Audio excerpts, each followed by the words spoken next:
10 থেকে 20 কোটি টাকা আপনারা কোথায় পাচ্ছেন?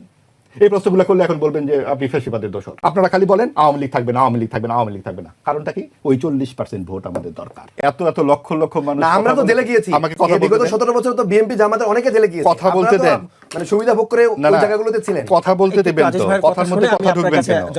কথা শেষ করবেন তারপরে কথা বলবেন। জোরে কথা বললেই যুক্তি হয় না, কথা বলতে দিতে হবে। তো সেটা হচ্ছে যে খালি জেলে যাওয়ার দায়িত্বটা তো সাংবাদিকের হতে পারে না, গণমাধ্যম কর্মীর হতে পারে না। যার যার কাজ তাকে দিতে হবে। এখন একজন ডাক্তারকে যদি যেয়ে বলি ভাই আপনি অস্ত্রোপচার করছেন কেন, আপনার তো জেলে থাকার কথা।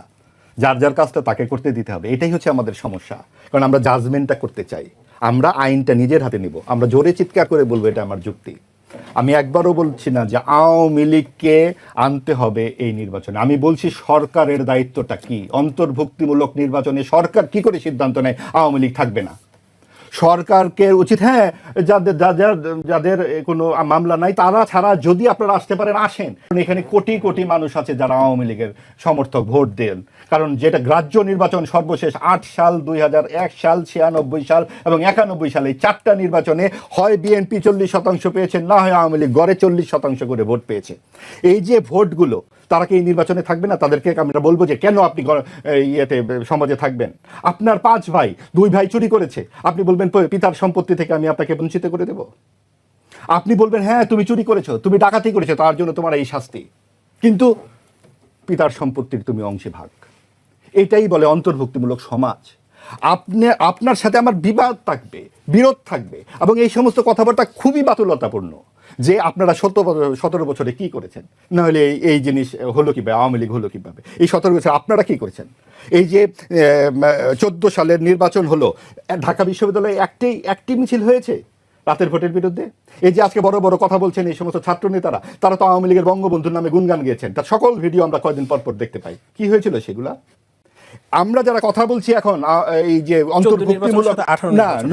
অন্তর্ভুক্তিমূলক নির্বাচনের পক্ষে, একটি শব্দ কোথাও দেখাতে পারবেন আওয়ামী লীগের পক্ষে লিখেছিলাম? একটি লাইন, সত্য প্রকাশিত পত্রিকায়।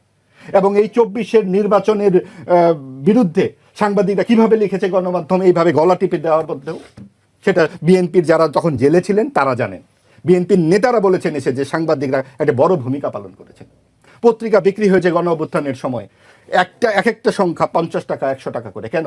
তখন অনলাইন বন্ধ, ইন্টারনেট বন্ধ, পত্রিকা। এখন বিষয়টা হচ্ছে আমি কি করেছি, আমরা কি করেছি, এই দায়িত্ব নেবার, এই বাহাস করতে এখানে আসি না।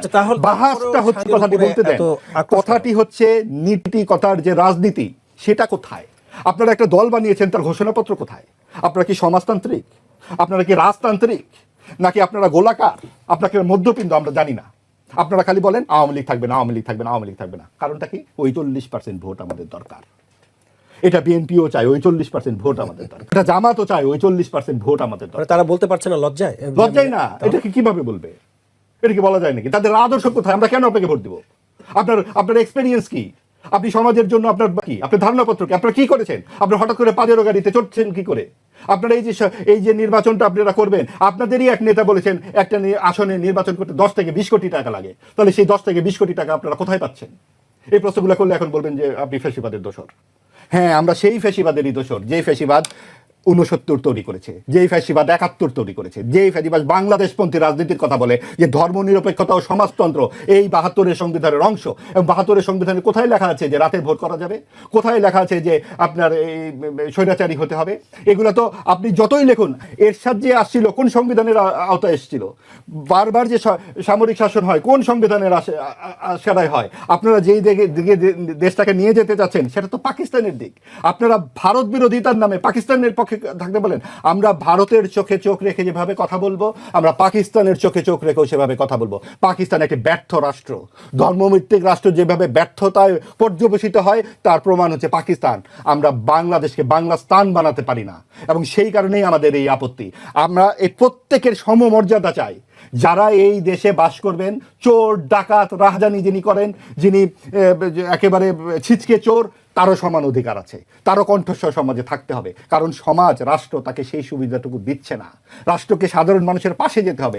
আপনারা হাঁচি দিতে গেলে সিঙ্গাপুরে যাবেন চিকিৎসা করতে, লন্ডনে যাবেন চিকিৎসা করতে। ওই বৈষম্যপূর্ণ সমাজ আমরা চাই না, যেইটা ছিল বৈষম্য বিরোধী আন্দোলন। যেই কারণে সেই আন্দোলনের পক্ষে সে দেশের মানুষ গিয়েছিল, সেই আন্দোলন নিয়ে কোনো কথা আপনারা শুনেন?